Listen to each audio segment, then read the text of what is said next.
بالغ الاحترام معززین سامعین و حاضرین حضرات، قرآن مجید فرقان حمید قرآن رشید کی وہی آیہ کریمہ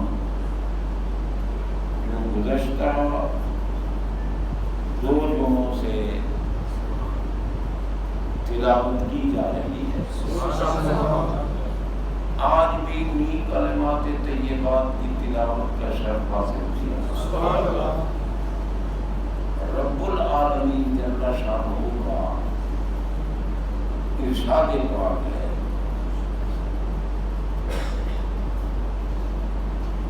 اے محبوب صلی اللہ علیہ وسلم، اگر وہ چاہیں کہ اللہ تعالی ہمارے گناہوں کو معاف فرمائے، الا لہو، جب بھی وہ ظلم کرے انفسہم، اپنے آپ پر، کیا مطلب؟ کوئی گناہ ہو، جب بھی گناہ ہو، اگر وہ چاہتے ہیں گناہوں کی معافی، اللہ تعالیٰ کی ذات کے سوا گناہ بخشنے والی ذات اور کوئی نہیں، غفور بھی وہی ہے، غفور صفت مشبہ کا صیغہ ہے، ہمیشہ بخشنے والا، غفار مبالغہ کا صیغہ ہے، بہت زیادہ بخشنے والا، اور غافر یہ اس میں فاعل کا صیغہ بخشنے والا، بخشنے والا اللہ تعالیٰ ہی ہے، بے شک، فرمایا بخشنے والا تو میں ہوں، مگر محبوب جس کو میں نے بخشوانے والا بنایا ہے، سبحان اللہ، جب تک تمہاری بارگاہ میں نہیں آئیں گے اور آپ ان کی شفاعت و سفارش نہیں فرمائیں گے، میں گناہ نہیں کروں۔ اب یہ رب کا قانون ہے نا بھائی، ہم تو نہیں کہہ رہے نا، رب نے کہا جاؤ آئیں وہ کا آپ کی بارگاہ، ہر گناہ گار، انسانوں میں گناہ گار ہے، جنات میں گناہ گار ہے، ہر گناہ گار، اور کہ ظالم ظلم عام ہے، اس کا کوئی مخصص نہیں، مقید نہیں، جس قسم کا بھی گناہ کیا ہے، بڑا گناہ، چھوٹا گناہ، پرانا گناہ، نیا گناہ، زیادہ گناہ، تھوڑے گناہ، کبیرہ گناہ، صغیرہ گناہ، شرک کیا ہے یا کفر کیا ہے، کیونکہ ظلم جو ہے، شرک و کفر بھی ظلم ہے، ان الشرک لظلم عظیم، اللہ نے یہاں ظلم مطلقاً فرمایا، بخشش کافر کی بھی ہو جاتی، مشرک کی بھی ہو جاتی، مگر کب جب محبوب کی بارگاہ میں آئے، سبحان اللہ، جاؤ کا آپ کی بارگاہ میں آئے، اب سرکار کی بارگاہ کہاں ہے، یہ بھی تو دیکھنا ہے نا، کیونکہ اتنی بڑی شرط جو لگا دی، یہ شرط ہے، اذا فات شرط و فات المشروط، اگر شرط نہ پائی گئی تو مشروط نہیں پایا جائے گا، شرط ہے گناہوں کی بخشش کے لیے سرکار کی بارگاہ میں آنا، اگر سرکار کی بارگاہ میں نہیں آیا پھر تو بخشش نہیں ہوگی۔ اب بارگاہ کہاں ہے؟ آقا کی بارگاہ کہاں ہے؟ یا اللہ یہ تو تکلیف مانے مطاق ہے، کیونکہ تیرے محبوب تو مدینہ منورہ میں ہے، اور مدینہ منورہ میں جانے کے لیے تو بڑے جتن کرنے پڑتے ہیں، ایک تو پیسے ہونے چاہیے، پاسپورٹ ہونا چاہیے، ویزا لگے، اب یہ سب کچھ ہوتے ہوئے گناہگار مر جائے تو پھر کیا ہوگا؟ اور تو فرماتا ہے کہ لا یکلف اللہ نفسا الا وسعہا، میں کسی کو اس کی طاقت سے زیادہ تکلیف نہیں دیتا. یہ جو ہے کہ جاؤ کا محبوب کی بارگاہ میں آئے تو میں نے یہ تو نہیں کہا کہ جاؤ کا پھر مدینہ تھے آئیں آپ کے پاس مدینہ میں آئیں. جس کو مدینہ منورہ کی حاضری نصیب ہو جائے وہ تو ایک بہت بڑی عظمت ہے، سعادت ہے، کرم ہے اللہ تعالیٰ کی ذات پاک کا. وہاں کی حاضری، گنبد خضرا کی زیارت، وہ تو ضمانت ملتی ہے نا خاتمہ ایمان پہ ہونے. ہمارے آقا نے فرمایا نا من زار قبری وجبت لہ شفاعت. اب کچھ ملا کہتے ہیں کہ نہیں جی مدینہ منورہ جاؤ تو مسجد نبی کی نیت کر کے جاؤ، گنبد خضرا کی نیت نہ کرو، یہ شرک ہے. تو میں نے کہا پاگلان ملک و ملت، فخر اہل لعنت و بدت، اور جس کو نسبت ہے محبوب سے اس کی نیت تو کر لیں، اور نسبت والا جہاں بیٹھا ہو.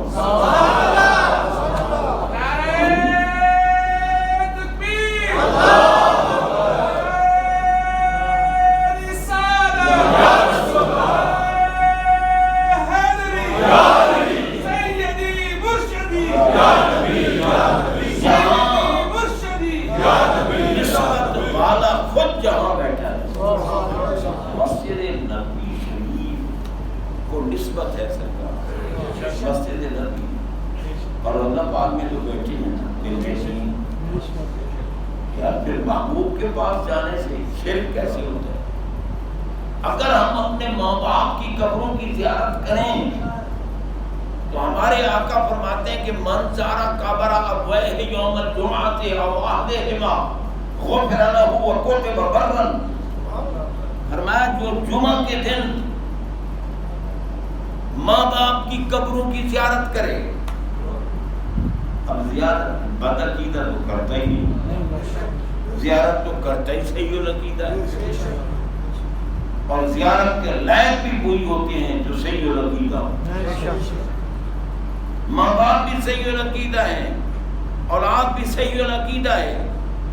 آقا کا فرمان جمعہ کے دن ماں باپ کی قبروں کی زیارت کرو، او احدہما اگر دونوں کی قبریں نہیں تو ایک کی قبر ہے تو اس کی زیارت کرو.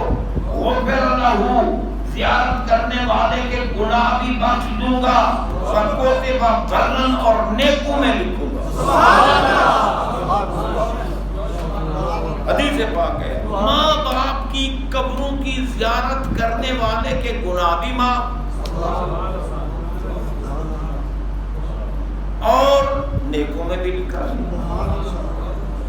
اب گناہوں کی معافی کے بعد بھی تو گناہ ہو سکتے ہیں نا، پھر زیارت کریں. لیکن آقا کی قبر انور کی زیارت، گنبد خضرا پاک کی زیارت، وہ تو فرمایا من زار قبری وجبت لہ شفاعت. جس نے میری قبر انور، میرے گنبد خضرا کی زیارت کی اس کے لیے میری شفاعت واجب. اب غور کریں، ایک تو جس نے زیارت کی یعنی گھر سے چلا اور گنبد خضرا پاک کی زیارت کی نیت کر کے چلا. معلوم ہوا ہمارے آقا ہر آنے والے کی نیت کو جانتا ہے، ہر آنے والے کی نیت کو جان رہے ہیں کس نیت سے آ رہا ہے. کیونکہ اگر نیت کو نہ جانے تو پھر زیارت کی تخصیص کا کیا مطلب؟ یہ تخصیص فرمائی نا، آئے مگر آئے گنبد خضرا کی زیارت کی نیت سے. تو جو زیارت کی نیت سے آیا فرمایا واجبت لہ شفاعت، اس کے لیے میری شفاعت واجب ہے. اب شفاعت کا حقدار کافر نہیں ہوتا، شفاعت کا حقدار گستاخ نہیں ہوتا، بد عقیدہ نہیں ہوتا. شفاعت کا حقدار صحیح العقیدہ ہوتا، جس کے دل میں مدینے والے آقا کی محبت. تو جب شفاعت واجب ہو گئی تو اب وجوب شفاعت کا تقاضا یہ ہوگا کہ زائر گنبد خضرا کو جب بھی موت آئے گی خاتمہ ایمان سبحان اللہ، کیونکہ قیامت کے دن اٹھے گا تو سرکار کی شفاعت کا اہل ہوگا۔ حضرات محترم، سرکار علیہ السلام کی گنبد خضرا کی زیارت ہو گئی۔ اب اندازہ لگائیں یار گنبد خضرا کو یہ عظمت کیوں ملی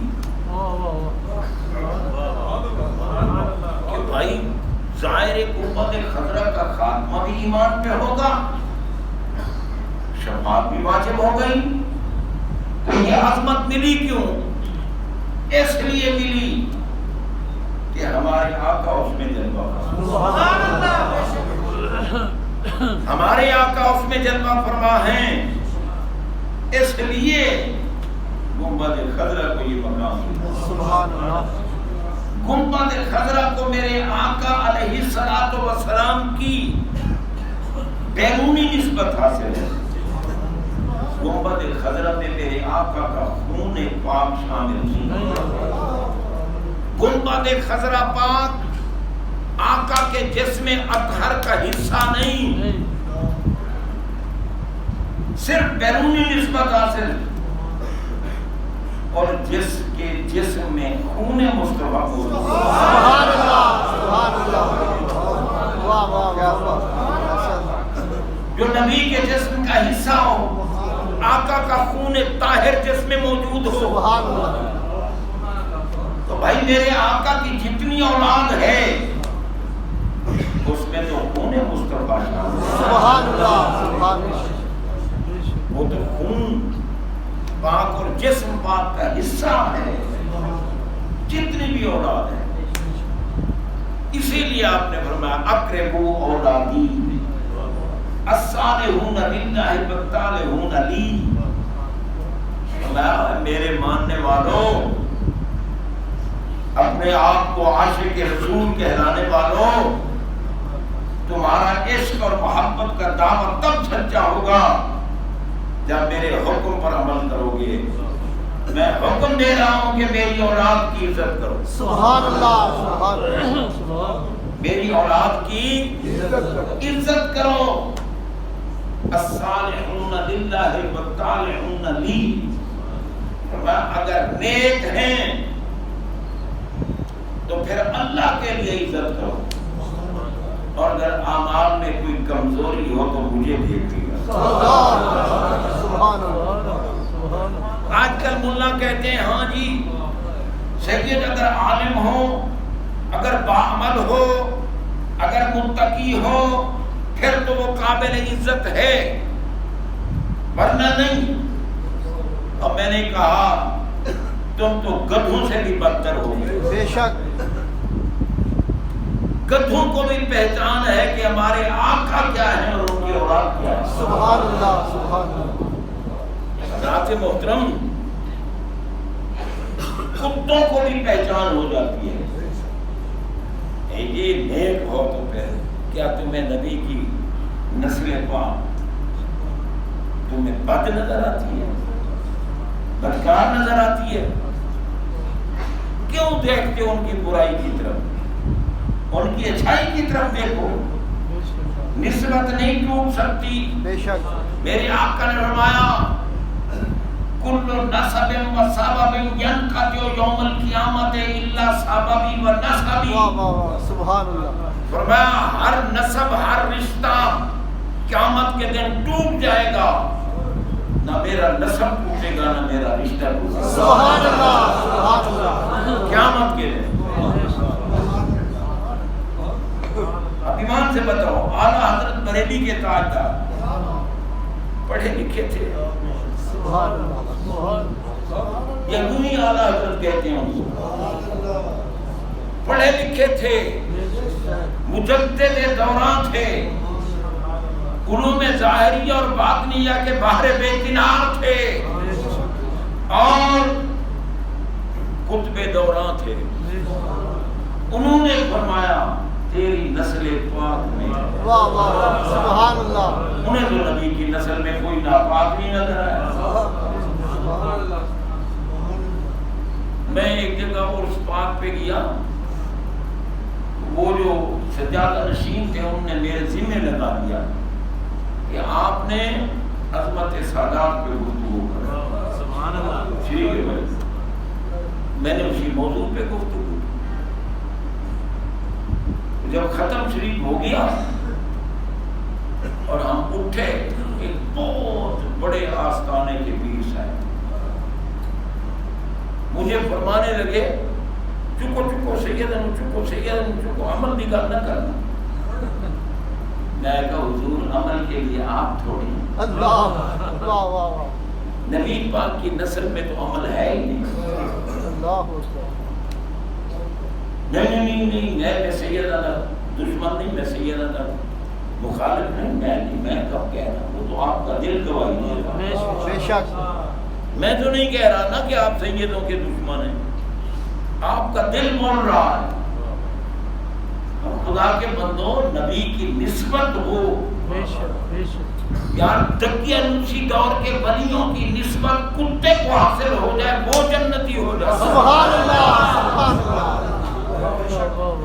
دقیانوسی دور کے بنی اسرائیل میں سے ولی کتے کو نسبت ہو گئی. رب نے قرآن میں اس کا ذکر کیا, وَقَلْبُهُمْ بَاسِطٌ, یوں نہیں ورنہ کہ قلبٌ باسطٌ, کتا نا, میں قلبہم, یہ لوسی کتا نہیں ہے, یہ بے مرشد کتا نہیں ہے, یہ رول کتا نہیں ہے, یہ ادھر ادھر گھومنے والا کتا نہیں. تو مولا کیا ہے, تو میں قلبہم, یہ ولیوں کا کتا ہے. سبحان اللہ سبحان اللہ. اور اعلیٰ حضرت اسی لیے کہتے ہیں تجھ سے در, تجھ سے در, در سے سنگ, سنگ سے ہو مجھ کو نسبت, میری گردن میں بھی ہو دور کا ڈورا تیرا. تجھ سے در, غوث اعظم 11ویں والے پیر, تمہارا ہو دروازہ, تمہارے دروازے کا ہو کتا, اس سے مجھے نسبت ہو, احمد رضا کو نسبت ہو. میری گردن میں بھی آپ کا ڈورا ڈالا ہوا ہو, کیوں, اس نشانی کے جو ساتھ ہیں نہیں مارے جائے. یہ یوں ہی نہیں ہم کہلاتے یہ قادری ہے, یہ چشتی ہے, یہ نقشبندی ہے, یہ سوربردی ہے. نسبتوں کی بات ہے. اس لیے اگر غوث اعظم کے در کے کتے کا یہ مقام ہے تو غوث اعظم بھی میرے نبی کے بیٹے ہیں. نسل مصطفیٰ کے لیے جس صلب کو اللہ نے پسند فرمایا, اس صلب کے, اس صلب والے کا نام ہے علی مرتضی. سبحان اللہ سبحان اللہ سبحان اللہ. اب یہ نہیں ہے کہ اللہ تعالیٰ نے کیوں کسی اور کو کیوں نہ پسند کیا. زہرا پاک کے لیے اگر شوہر پسند فرمایا تو علی کو, نبی کی لاڈلی بیٹی جن کے لیے سرکار کھڑے ہو جاتے, سرکار کی بارگاہ میں آتی 20 مرتبہ, اگر دن میں آتی سرکار 20 مرتبہ, اور کسی کے لیے کھڑا ہونا نہیں ثابت ہے, کیونکہ آپ افضل ہیں, سب مفضول ہیں. سرکار افضل ہیں, نبیوں سے بھی افضل ہیں, رسولوں کے امام ہیں, خاتم النبیین ہیں, اللہ تعالیٰ کی ذات و صفات کے مظہر کامل, سب ان کے مرید ہیں, وہ سب کے پیر ہیں, کسی کے لیے کھڑے نہیں ہوتے. زہرا پاک آپ کی عظمت کو کروڑوں اور بے حد درود و سلام, جس کے لیے محمد پاک عزت کے لیے کھڑے ہو جائیں, سبحان اللہ, اس بیوی کی عظمت کا مقام کیا ہو. سبحان اللہ, اور وہ ہے تکبیر اللہ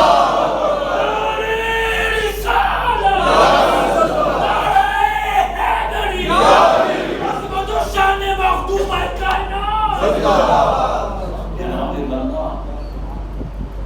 اب وہ بی بی پاک بھی پاک اور نسل بھی پاک. اللہ نے منتخب فرمایا.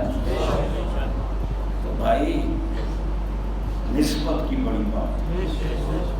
ہمارے آقا علیہ الصلوۃ والسلام صاحب نسل ہیں اور ان کی نسل جو دنیا میں قائم ہے انہیں کو سید کہتے ہیں.